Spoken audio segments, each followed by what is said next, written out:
BORTLE here, back from the LCS event, the 3v3 event of this of the year 2021. My goodness, and here we have today the undefeated team right now. Yo, guys, introduce yourselves to the channel.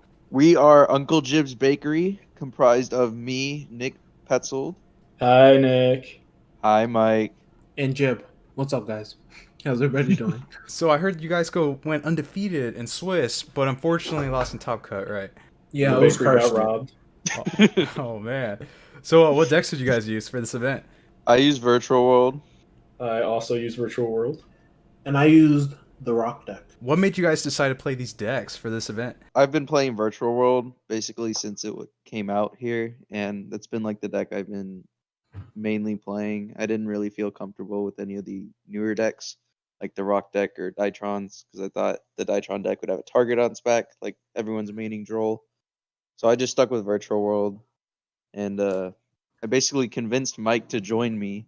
Like 2 weeks ago, Mike didn't even know what any of the cards did, and so we've been like religiously grinding the deck, just trying to like perfect our lists and teach him all the combos.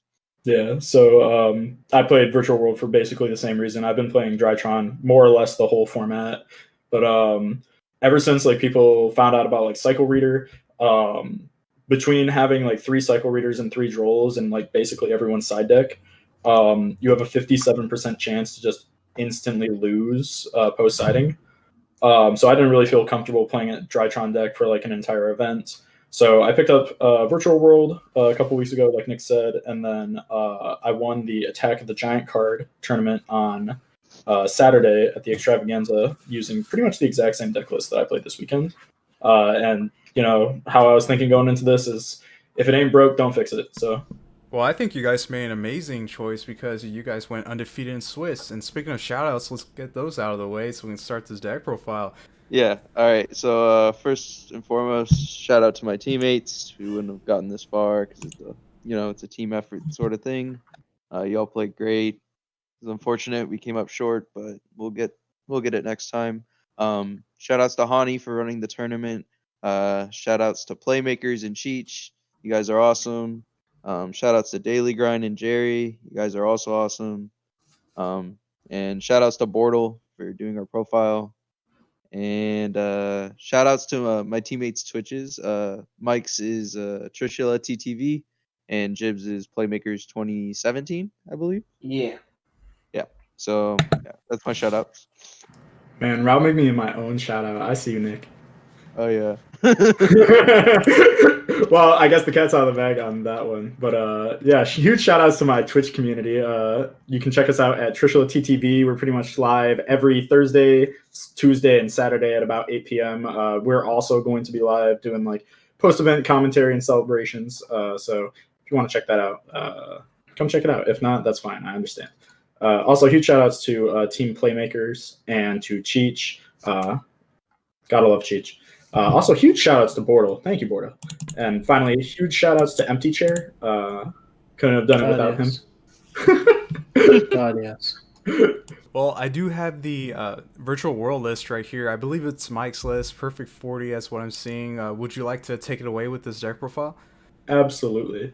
So my main deck and extra deck are pretty much unchanged from the last weekend at the Extravaganza, where I won the Giant card and I did okay in the main event. I went X3, but it was good enough to get an invite, so we take those.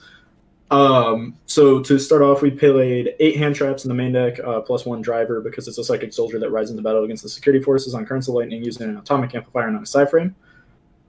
So 3 Ash, 3 Gamma, and 2 Nibiru. The Nibiru were mostly for the Virtual World Mirror, of which I played, I think, 4 or 5. And also for Jibriel's deck, which I thankfully did not have to play against. Then we played 3 of literally every card that includes the phrase Virtual World on it. So that's 3 Kirin, 3 Lulu, 3 Lao Lao, 3 Gigi, 3 Nyan Nyan, 3 Quing, 3 Kowloon, and 3 Chooch. And then we just had, for the last 7 slots, we just had consistency cards like Desires, Foolish Goods, and Teleport. The extra deck is pretty stock standard. Only thing that might really be surprising to anybody is Fortune Tune. This card's really good in Konami events, less good in the luxury tournaments, but it's really strong for playing against back row decks because you can just summon this, and then if they have Conquistador or something, it's just completely unaffected. Then you can go into Zeus for free and just clear their board. Then for the side deck, we played the 3 Cycle Reader and 3 Droll and Lockbird for the Drytron matchup, giving us a really good going second against them. Unfortunately, Nick and I both lost to Drytron in Top Cut because we just couldn't get in. We all 3 of us lost the dice roll in Top Cut, and I think for both me and Nick, we got double hand trapped, and then they had orange for our Cycle Reader / Troll. So it was very sad. Then we had 3 Lancias for the mirror match and for the Lyralust deck, which I actually did play against. And this card won me that match, like, hands down. Then we had 3 triple tactical talents, which were not in my deck. This is kind of like the big change from the 3v3. And this card wasn't in my deck until like 5 minutes before we submitted deck lists, I think. Nick convinced me to put it in at the very last second. I trusted him. And they were really good all weekend. Like, this card was absolutely cracked. What were you using before this one? So before this, in the 3v3, we played Orcus, Crescendo, and a copy of Mischief of the Gnomes. We were testing them in that event. And they were not very good. They came up once the whole event. And that was between both days. So between the Giant card and the main event, so over 15 rounds of Yu-Gi-Oh!, I sided them in one time, and I was like, I don't think I want to play these anymore. So we took those out, and then there was another Nibiru in the side deck. I originally cut those for 3 droplets, but Nick told me to play tactical talents. And as you'll see in Nick's deck list, I got rid of the 3rd Nibiru, and he did not want to. Yeah. So that's going to be kind of the big difference in our lists. And then I played also Call By and then Feather Duster and Reboot because we don't respect trap decks. Okay, and Nick, you did play pretty much the exact same list, so let's talk about your list. Which obviously it's the 3rd Nibiru. So why'd you want to run 41 cards versus the perfect 40? So I just wanted to like maximize my chances of drawing the high impact hand traps. So I thought the 3rd Nibiru would give me a better chance of like seeing it versus just playing 1 card less at 40. Like the difference in drawing a card at 41 versus 40 is less than 1%. So I went with 41 because there's nothing in here I wanted to cut. Everything is basically a 3 of. So yeah, that's why I played 41.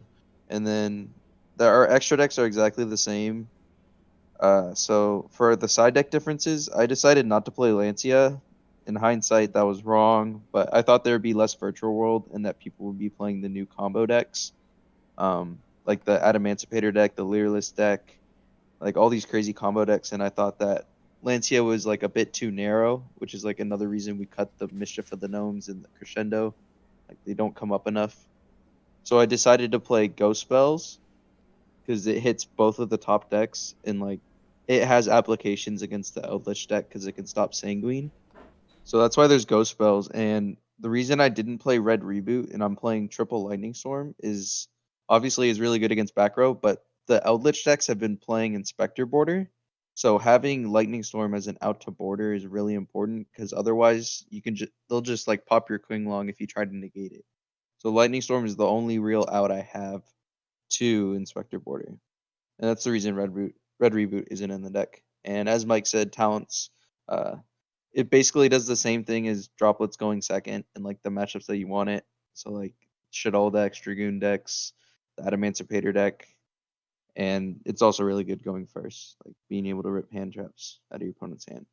Nice, very nice. Oh, and I forgot to ask this. So who carried in this 3v3? So me and Mike both went, I think 6-1. Like we were both undefeated, weren't we? Yeah, we were undefeated heading into Top Cut, and Jib was like 4-2. Yeah. He was 3-3. Or 3-3. My bad. Yeah, bro. I got beat up. Oh, so we carried Yeah, it was very Shout out to unfortunate. teacher. It was very unfortunate. Yeah. But all of our clowning jib finally came back to bite us in Top Cut because he was the only one that won his match. Hey. Yeah. Yeah. It was actually sickening because I only won 1 out of the 7 die rolls that I had. Yeah, So, I won yeah, it all but wasn't one of fun. my die rolls. Yeah, they literally Not won that. all their die rolls and I lost all of mine. I was surprised that I won a match. Like, Dang. Well, listeners, if you're not a part of BORTLE Nation, sub for BORTLE. It's that easy and it's free. Oh, God, yes. God, yes. Alright, guys, Yes. so that's going to be it. BORTLE out.